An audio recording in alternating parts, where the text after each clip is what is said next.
Hello, you're listening to From McClay to Zama. I'm your host, Karen Miller. This podcast is about the adventures and travels of two women from Harrisburg, Pennsylvania, who work for the U.S. Army at Zama, Japan. Their stories are told through hundreds of letters written home. Episode 18, Tokyo, letters 47 to 50.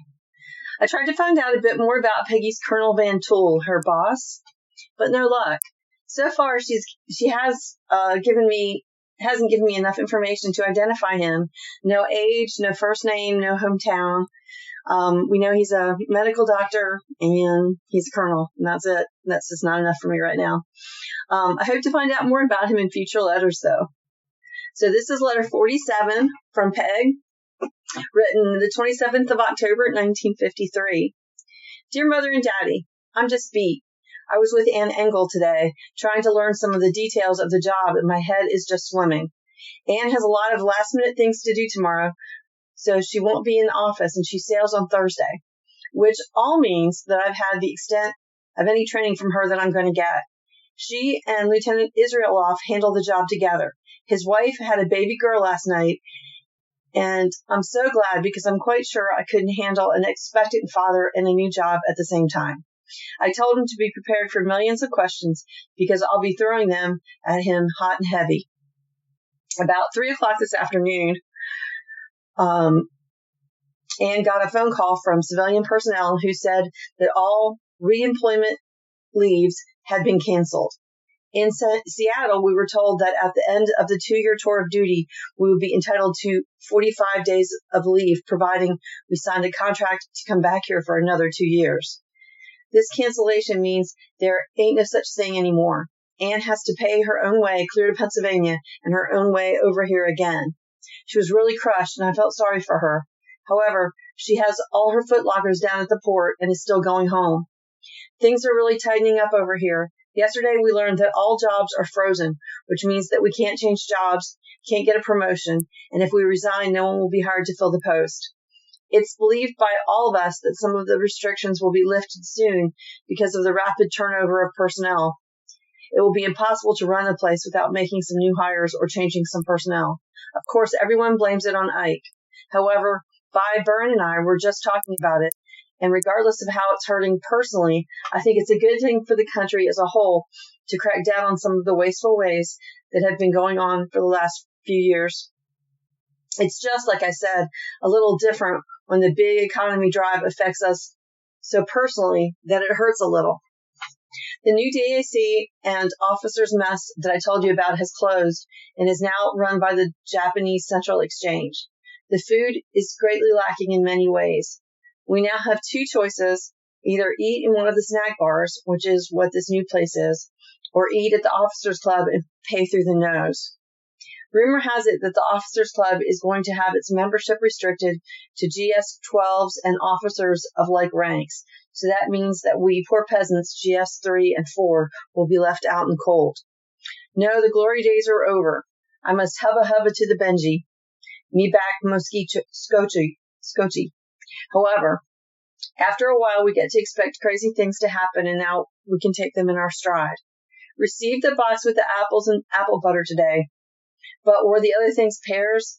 They were completely gone, so I guess it isn't such a good idea to send perishables like that. Some of the apples were spoiled too, but the apples are really making a hit. I'm going to hide them because the girls say stateside apples when they see them, and then I must share. We can get Japanese apples over here, but they sometimes aren't too good. Many thanks, and that was a surprise because you didn't tell us to look for that box. I went to the ship stores at Yokosaku on Saturday with one of the girls who had a car, and I got some material for dresses. I got 3.5 yards each of a bilious, that means causing nausea, so wondering why she bought it. Shade of green, jersey, and black wool crepe. The jersey was $3.25 a yard, and the crepe was $2.25. Isn't that awesome? A dressmaker comes around to the billet once a week, so I'm going to let her make them instead of running to Yokohama for fittings and such. Yesterday, I got a letter from Sally Conrad. you, Sis, Nancy, and Teen. And today I got one from Barb and the box of apples. Now I feel much better about people. One day we got a nice letter from Duff, and he doesn't know what the sprinter pot is used for. Sis sent us each a set of pictures of the kids, and she wrote a nice newsy letter. Vern got letters from you and Pete yesterday.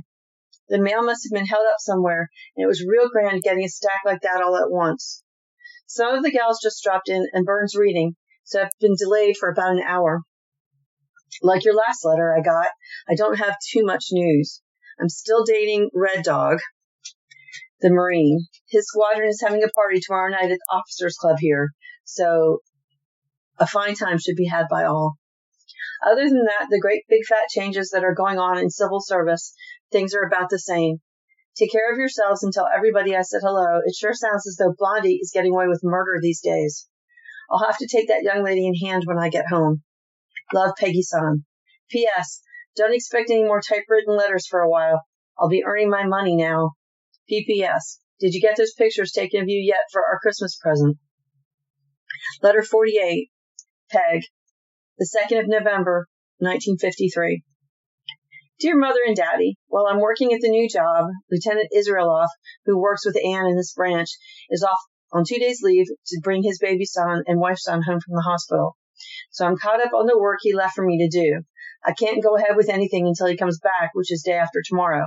So I think I'll take some time off tomorrow afternoon. Vern and I went into Tokyo on Saturday. We met Jeanette and stayed with her at the old Keijo.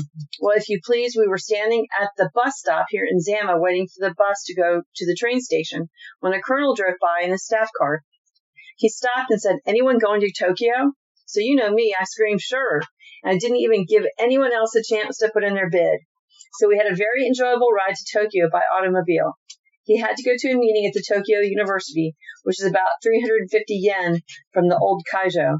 So he asked us to pick up some train tickets for him at Tokyo Central, which is close to the old Keijo, and in that way we could have the car to take us into town. Wasn't that nice? So we really felt like wheels riding around in Tokyo in a staff car.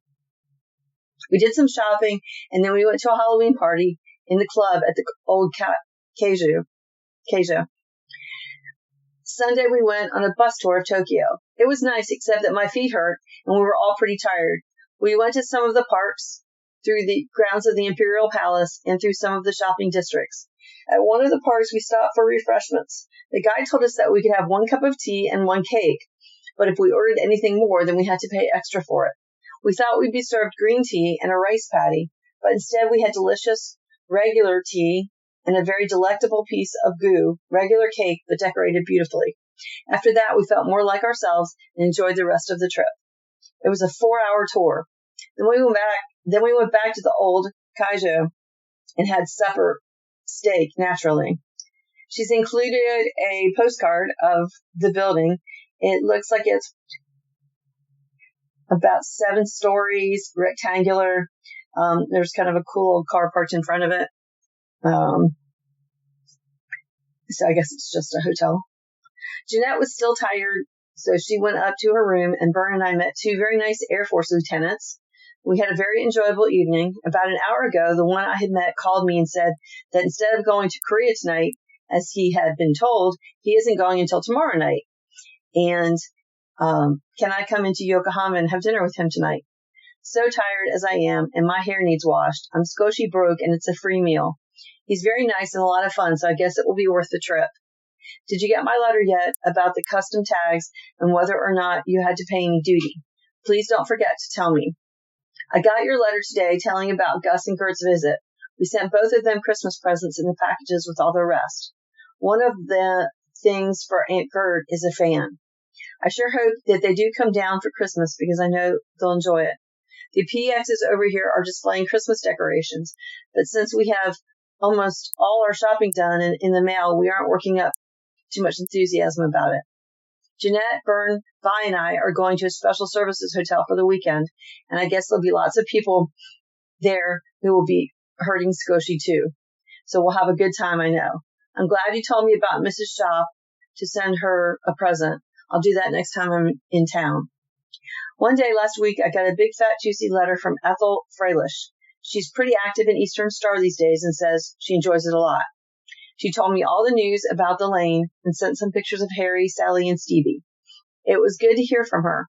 Whenever I get an unexpected letter, I feel like running into Yokohama and buying all of them presentos, but I think I'll just wait to bring them home with me because the postal rates have gone up tremendously. By the way, I almost forgot. I got the box with the shoes, and they're just fine. I'm so pleased with the new shoes. I couldn't have picked any myself that I would have liked more. Whenever I wear them, I'm going to wrap them up and carry them with me to my destination so that they'll last a long time. Anyway, you might think I'm kidding, but I'm Peggy. It was fun seeing the horse chestnuts. The gals got a big kick out of them. Of course, the toffee and crackers are going fast, but they taste so good. Thanks again for sending everything. The choice was wonderful. When Bern was in Kyoto, she bought me a darling little incense burner. I think I did tell you about it. On my last trip to Tokyo, I bought 2 Amari cups, which are very pretty. They have Japanese writing on the inside of them and are very beautifully done by hand. Last weekend, I bought a set of 5 sumatsu bowls.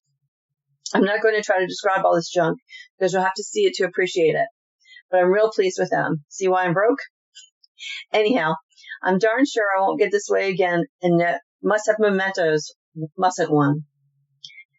Besides, my dressmaker is charging me 3,500 yen to make both those dresses I was telling you about. So there goes more of my next paycheck. Oh well, it's only paper. It's not real money. Everyone over here has the bug to go to Hong Kong. I'm not in the seat about it yet, simply because it takes $400 to $500 to go if you want to buy anything. Everyone buys something made out of cashmere when they go there. Last weekend down at Yokosuka, every Navy fellow I danced with had on a cashmere sports jacket. So I'd fill the material and I'd say, "You've been to Hong Kong." They got a charge out of that. Vi is going there about the middle of the month, and she's very enthused about it. I still think I'd rather have a mink jacket. I saw Jean Core for the first time today. She's the girl from New Cumberland who was supposed to sail with us. She looks real good. It was nice to see her again. I'll read over this now and see if I missed anything. I had a pretty good time at the squadron party last Thursday, but the Zama gals are getting a little bit fed up with the Marines. They're lots of fun, but they're a big bunch of liars. Nothing unusual in the species. But the lines they give out, anyhow, like I said, it was fun. Colonel Van Toul misses me, so Kay tells me. I make sure to give him a big hello when I see him so that he thinks I'm still his office pet. He didn't really like it too well that I moved up here and was making little digs at us, but he's okay now. Daddy, you and he are so much alike that you could be twins. So I'm not going to tell you any more of my trade secrets on how I handle him, because you know all my tricks when I get home, won't you? It's about time to leave now. Tell everyone I said hello. Is Blondie still okay? Love, Peg. P.S. Bern and I went to the Lutheran Center in Tokyo Sunday morning. It wasn't a service connected to church. It was just an ordinary church. I guess I won't be a Lutheran until I get home because the service wasn't like ours. I want to tell you that I really miss church a lot, and I'm ever so grateful to both of you for making it an important part of my life. I never knew that it would mean so much. I'm a little homesick right now because I read your last letters to both of us, the ones that told all about the different folks dropping in. Gee, I think that's wonderful. But now don't worry about me being homesick. You'd be insulted if I didn't get that way once in a while, wouldn't you? Love and kisses, Peg. And then she included the brochure of the bus tour that they took. It was called A Night Tour in Tokyo. And it showed every place that they went, which is cool. I'll have pictures on the website. Letter 50 is from Bern, written November 3rd, 1953. Hi. I don't really feel like writing a letter, so don't expect too much. I'm mad at the world and I hate practically everybody. Today was not my day. My slip stuck out in spite of numerous attempts to fix it. I had a wide run in my stockings. I made stupid mistakes and had work handed back to me, and nobody loves me. Now that I've griped out loud, I feel better. Thanks. We had an interesting weekend in Tokyo. Did a little shopping, stayed all night with Jeanette, looked up a Lutheran church, tell you about that later, and attended it. We took a 4-hour sightseeing tour of Tokyo. which was most enjoyable. We were shown through a lovely art gallery in which the pictures were in chronological order. Some told the history of Japan. We stopped for a while at a lovely park and garden, and while strolling through, had a chance to observe the Japanese people enjoying a leisurely Sunday outing. Family groups were having picnics. A girls' club or sorority was having an outing and giggling like mad. One group of men looked like they were on a sake binge. Later on, we were taken to a restaurant and served delicious Western-style tea and cake. All this, plus a group photo of the entire bus, was included in the fare, which was 700 yen, or approximately $2. Not bad, huh? Oh, yes, let me tell you how we got to Tokyo this time. We were standing at the bus stop here at Zama. One of the official sedans pulled up, and the officer in it said, "Anybody going to Tokyo?" There being no answer from the several officers standing nearby, Peg says, "We are." He nods and gestures for us to get in. So Colonel Rothschild, Chemical Section AFFE, was our host. He was scheduled to attend a meeting at Tokyo University, and since that was out of the way from where we were going, he very graciously manufactured an errand for us to do so we could use the sedan and driver after he got out. So there we were, riding through Tokyo in an official AFFE car. Nice, hey? Now about this church. It was listed in the paper as the Lutheran Center, so we think, oh boy, a familiar service at last. We got up early, have breakfast with Jeanette, and she goes to Mass, and we hop a taxi and go to church.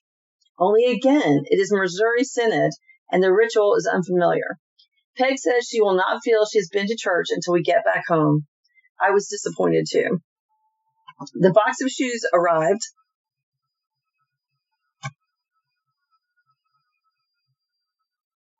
And all of them are exactly right, and we're very glad for it. I'll write to Betty and thank her for getting them, but you thank her in the meantime, please. By the way, Peg already did something for Miriam, and we will buy something for Mrs. Shop so that will be taken care of. Your last letters, continued, sounded like you were having a lot of good times and fun. I'd like to have been there. Although I'm having very interesting and educational experiences, this is not my kind of social life, and these are not my kind of people. With very few exceptions, I just don't fit. Although I hope I'm flexible enough to adjust to a different way of living. I don't always enjoy it. In fact, sometimes I'm bored. There. Oh, before I forget, I believe the insurance is due on the car in November. Daddy, will you watch the mail for a notice from Mr. Finnerbrock and take care of it? I'll hold this letter open and send another money order after I get paid tomorrow. So in this letter, she includes the pictures, finally, the ones that had been left in the book. These pictures are marked. Enjoy them and put them away in a safe place for me, please. I won't get other prints made for myself because I don't think you will particularly want to keep them, and I can complete my photo or scrapbook after I get home. I'm going to bed before I think of something else to complain about and make you feel bad. Please don't mind me. Tomorrow is another day, and I'll probably get up loving Japan and everyone in it. Always much love to both of you and Blondie. Burn. P.S. You don't need to circulate this letter.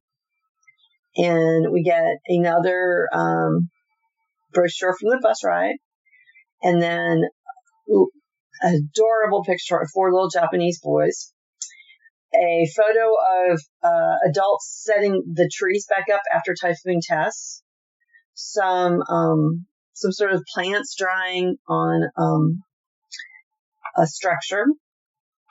Oh, it's rice drying. Okay, rice drying. Some adults sitting around in the doorway of a home. A beautiful home and a field, and someone's working in the rice field. And she labeled that a typical autumn country scene near Camp Zama. And then we have another letter 50. So this one is from Peg and was written October 8th. Dear Mother and Daddy, imagine me at home on a beautiful Sunday afternoon. I am, though, and I think it's about the second Sunday I've stayed in Zama since I've been here. However, I'm sorely in need of rest, and it was nice to just relax today. I've been having a real good time, as you can probably tell from the above paragraph. Friday night, I had a date with Red Dog, the Marine captain. In his outfit are Red Dog, Mad Dog, Dirty Dog, and a Captain Doggett, who is called Pupson. Isn't that cute? So I had this date with Red Dog on Friday night, and while I was getting dressed, Pupson called and asked me to go out. And today, Kenny, the cute lieutenant I told you about, called and asked me to go to the Marine's birthday ball on Tuesday with him. But I already have a date with Red Dog. It's a formal affair to be held over at the Atsugi. They don't have their blue dress blues with them, but they'll look sharp enough anyhow. I borrowed a pink and black strapless job from Gladys and a pair of silver evening slippers that were too big for her and just right for me. Of course, all the girls are getting in a sweat over this damn dance. I wish I could go in slacks. The biggest news over here at present is the RIF on Tuesday. Those DACs who are to be upped will get their letters. Surprisingly, no one cares either way. If they get it and can go home, that's fine. If not, well, they have planned to stay longer anyhow. The economy program is really going to town over here. Before they up the DACs, though, they're laying off thousands of Japanese nationals who are working for the security forces. So maybe I'll be home in a few in a few weeks. I doubt it, though, because I read Captain Schaefer, the administrative assistant in my office, the article in the Nippon Times about the up and said, am I going home maybe? He said, you're not going anywhere. So I guess that's that. But with things the way they are over here, I'm wondering how the employment situation is back home.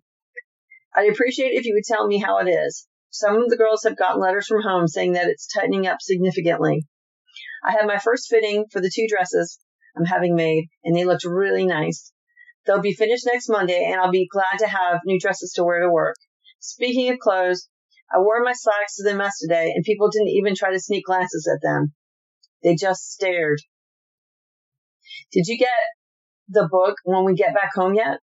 I just read the letter in which you said that maybe I'll meet someone I liked as much as I did Jim. One of the girls who moved in beside me just stopped in for the first time to borrow some cigarettes, and she seems real nice. There's one thing that I discovered about myself since I've been over here, and that is that I like people. I've met many, many new folks, and for the most part, I like them. Maybe that doesn't seem strange to you too, but it was often difficult for me to feel at ease with them for a while. But now I feel certain that I can meet even a king or queen without any shyness or hesitancy, and it's a good feeling. Red Dog says that one of the reasons he likes to be with me is that I always have a good word to say about everyone. And for me, and the hateful tongue I used to have, that's quite an accomplishment. Vern and I are going to eat now. We'll talk to you later. Love, Peg. So that's the end of the 50s letters. I hope you're enjoying the podcast, and if you are, please subscribe in Spotify. On Apple Podcast, hit the plus button in the top right-hand corner and rate. This will help my listeners find my podcast more easily. You can access the show's website at www.FromMcClay2Zama.com, where I have posted photos and will continue to do so for each episode. The podcast is now available on iHeartRadio, Pandora, Patreon, and Amazon Music. We recently created a YouTube channel for the podcast where I will post some reflections on this project. In the next episode, Japanesey, you will hear letters 51 through 53. I hope you have a great week.